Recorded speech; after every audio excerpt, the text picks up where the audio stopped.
cœur vient d'avoir visité l'endroit la première fois où je suis arrivé ici un peu en cherchant un lieu à pouvoir intégrer pour un restaurant.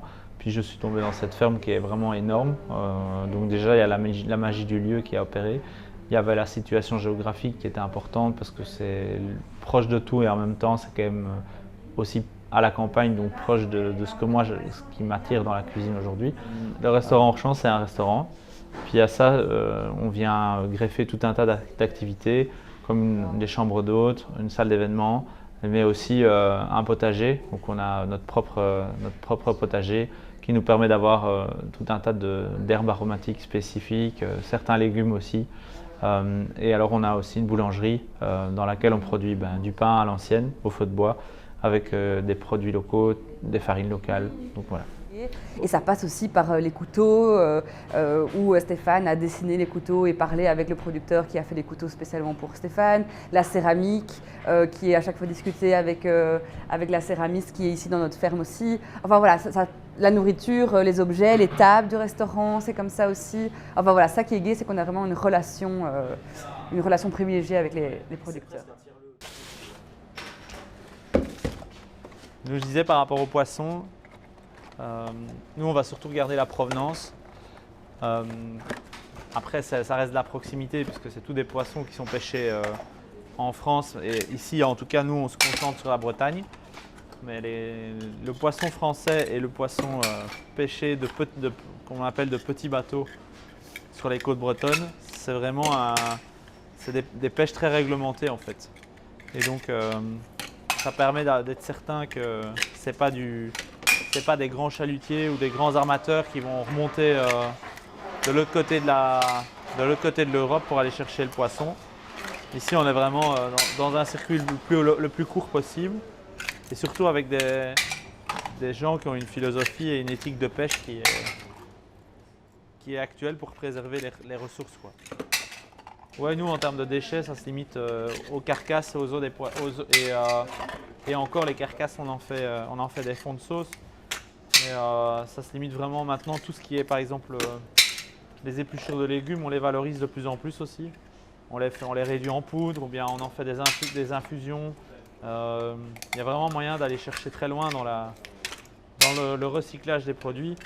Quand on va faire, par exemple, des poires pochées, on va les nettoyer, on va les vider. L'intérieur, on va le faire déshydrater. Ça va nous permettre de faire des thés, ça va nous permettre de faire des boissons chaudes.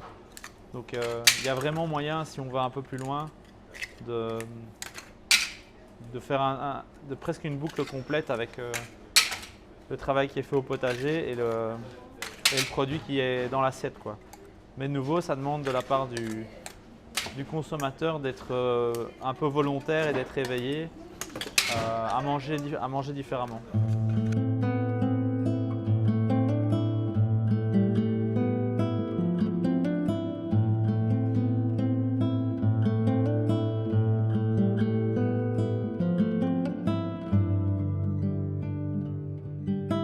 On a ici, donc qui est vraiment accolé au restaurant, là tu as la salle quoi. Et ici on va travailler les petits fruits, on voit une petite partie ici. On a quelques arbres fruitiers et on va travailler énormément l'aromatique. Donc quand je dis aromatique, c'est des plantes condimentaires qu'on va quasi pas trouver dans le commerce. Donc des trucs un peu exotiques ou des trucs un peu compliqués à faire pousser ou pas en fait. Je vais dire là, un best exemple, ça on a découvert cette plante là au Centre technique horticole, qui est un centre de formation et de recherche ici à Gembloux. Et ils appellent ça la stone mint, donc c'est la menthe des montagnes. Et c'est incroyable, c'est trop bien comme menthe.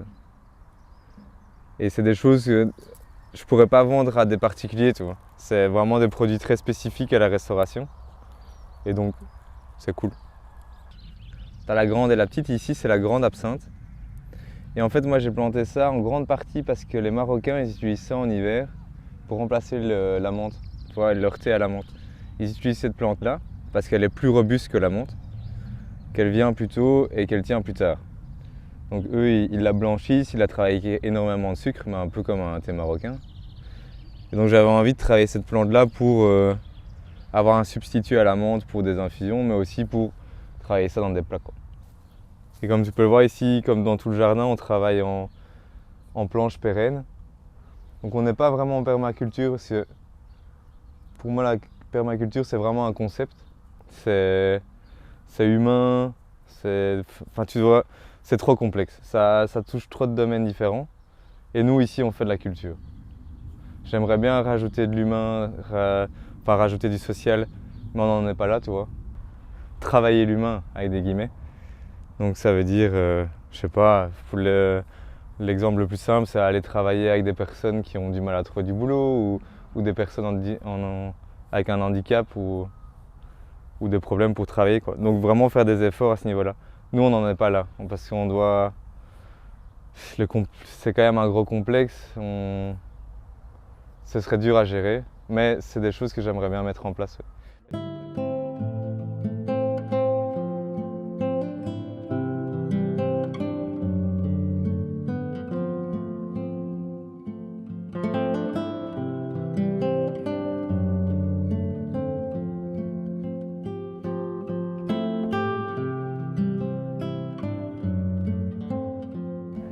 Pour l'avenir, peut-être plus de sérénité dans la manière de faire de la restauration aujourd'hui, parce que c'est une période quand même pas facile.